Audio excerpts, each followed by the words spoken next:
My son is suffering from asthma. He needs to use his inhaler, and at that time you say that you will do everything in order to help them. And I'm sure you try to do your best, but my son cannot wait anymore, and I'm sorry, I cannot wait anymore. This is his inhaler. Please make sure that he will get it. I don't know the address or visit in Gaza, but he needs to get it. And by the way, this is your job, right? This is the job of the Red Cross. Please do your job. It's worth noting that the International Red Cross was founded with the explicit purpose of ensuring humanitarian protections and assistance for the victims of war and other situations of violence. But for so many Israelis, the ICRC is failing that mission entirely when it comes to the hostages held by Hamas in Gaza. The Red Cross being quite vocal publicly about the humanitarian situation of the Palestinians in Gaza. But when it comes down to Israeli hostages, not so much. This has drawn ire by the families of those hostages and the loved ones of those held captive in Gaza. We're going to have so much more on that in this report adapted from local Channel 12 News. Red Cross, are you a humanitarian organization? I don't think so. The hostages, this is what we need. Many emotions on display at the demonstration in front of the Jaffa home of Alessandra Menegon, the Red Cross representative in Israel. These voices are from all over Israel and testify to the broad feelings among the public. Israelis simply do not like the Red Cross. Let her move from Jaffa. Go. Leave in Gaza. I don't think she should be here. I don't think she should be sharing the same oxygen with me right now. So these are some of our offices for our operations. We have cooperation, some economic security. This week, we received permission to visit the offices of the International Red Cross in East Jerusalem, a body that acts discreetly. Its officials say this is the most successful way to deliver humanitarian aid to war victims around the world. We do also have more teams operating in Gaza and in the West Bank area. But the fact is, for over 70 days, the organisation has not met any of the scores of hundreds of hostages held by Hamas in Gaza. They have not provided any humanitarian aid or medicine. The Red Cross says it's not that it doesn't want to, it's that it can't.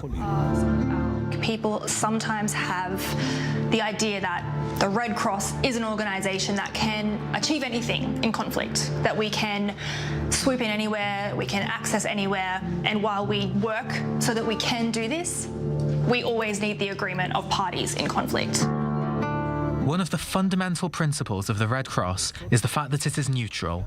It must not take sides in any conflict in order to be acceptable to both parties.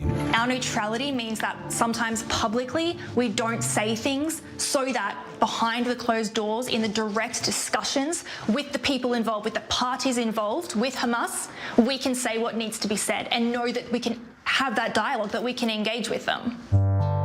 But when Red Cross President Mirjana Spoljaric visited Gaza 2 weeks ago, she released a video that outraged many. I've just visited the European Gaza hospital, and the things I saw there is beyond anything that anyone should be in a position to describe.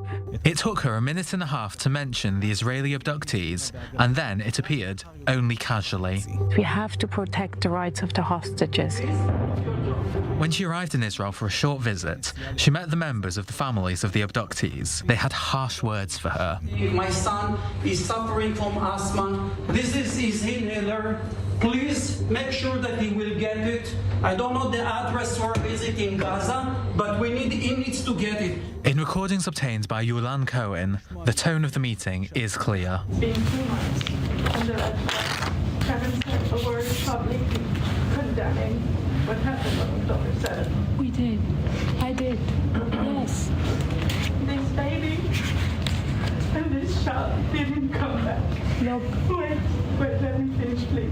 יצאתי מבוערת מהפגישה. I left the meeting shaken. I don't know how you can sit so coldly in front of people who tell you that their loved ones are in such a difficult situation, and your answer is so correct and so measured. כל כך קורקטית וכל כך מדודה.